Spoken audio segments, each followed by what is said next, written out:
एक स्त्री का अपहरण के लिए एक रावण को पुतला को जलाया जाता है, तो मैं उनका भी एविडेंस रखा हूं कि इंद्रदेव ने गौतम ऋषि का पत्नी अहिल्या को साथ बलात्कार किया, उसका दहन क्यों नहीं? राजा पांडु ने माधुरी के साथ बलात्कार किया, उसका दहन क्यों नहीं? ऋषि पाराशर ने केवट के बेटी सतवती को भगा कर ले गया और उसके साथ बलात्कार किया, उसका दहन क्यों नहीं? बृहस्पति के पत्नी तारा को बनमंती चंद्र ने अपहरण कर बलात्कार किया, उसका दहन क्यों नहीं? ब्रह्मा ने अपना पुत्री सरस्वती के साथ बलात्कार किया, उससे बेटी पैदा किया, उसका दहन क्यों नहीं? और इतना ही नहीं, राजा नरक के रानिया के साथ में कृष्ण ने जबरदस्ती दुर्व्यवहार किया, उसका दहन क्यों नहीं? और स्वयं के बहन सबोदरा के साथ कृष्ण ने जबरदस्ती दुर्व्यवहार किया, उसका भी तो दहन होना चाहिए। अब सोचिएगा, राधा और कृष्ण का रिश्ता क्या है? उनके धर्म शास्त्र ग्रंथ के अनुसार राधा कृष्ण का मामी है। अगर कोई भांजा मामी के साथ रंगरलियां मनाएगा तो कोई छोड़ेगा? और इतना ही नहीं, महाभारत में भीष्म पितामह ने तीन लड़कियों को अपहरण कर बलात्कार किया, अंबा, अंबे, अंबालिका। और इतना ही नहीं, रामचरितमानस के सुंदर कांड के पृष्ठ नंबर 58 पन्ना उलट करके अभी देख लीजिए, ये क्यों लिखा? ढोल गमार शूद्र पशु नारी सकल तारिना के अधिकारी, क्यों लिखा? मनोकामना पूरी होगी ऐसे कहते जनता को, और घंटी बजा बजा करके ठगते रहता जनता को कि 22 वेद पुराण भारत में कहां से आए? क्या ऊपर से आसमान ने टपकाए? नहीं गिरे वेद पुराण अमेरिका रूस जापान में, और वेद पुराण टपके इस भारत में तो ये अंटीना वाले को मकान में।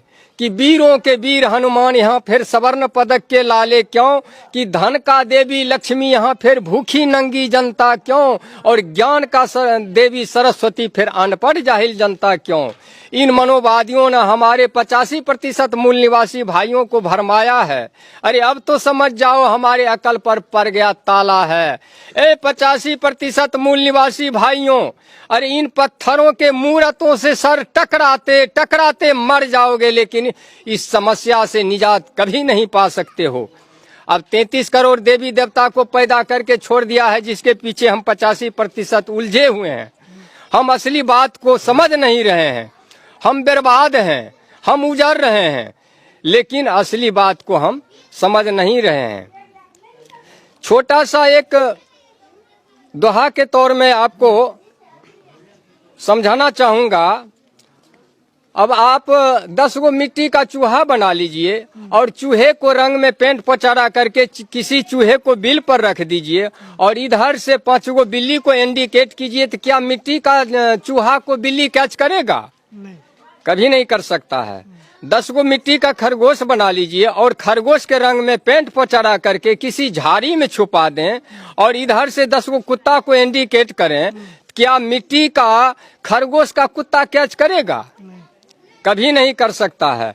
हम इतना ग्रेजुएट होते हुए मानव, पढ़े लिखे, डॉक्टर, वकील, इंजीनियर, प्रोफेसर, जज, कलेक्टर, IAS, APS हो करके भी हम माटी के हनुमान, शिव शंकर, दुर्गा, काली, पार्वती, लक्ष्मी, सरस्वती, गणेश बना करके, रंग पेंट पचारा करके, लंगोटा साया साड़ी ब्लाउज पहरा करके, कल जोड़ करके गिराते हैं, हनुमान हम पे कृपा करो।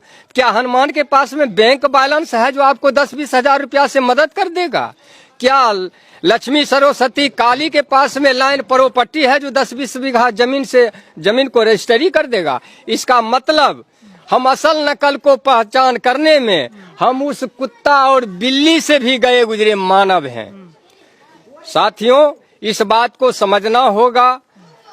जब तक नहीं हमारा ये 85% आदमी समझेगा, तब तक ये समस्या में उलझे रह जाएंगे।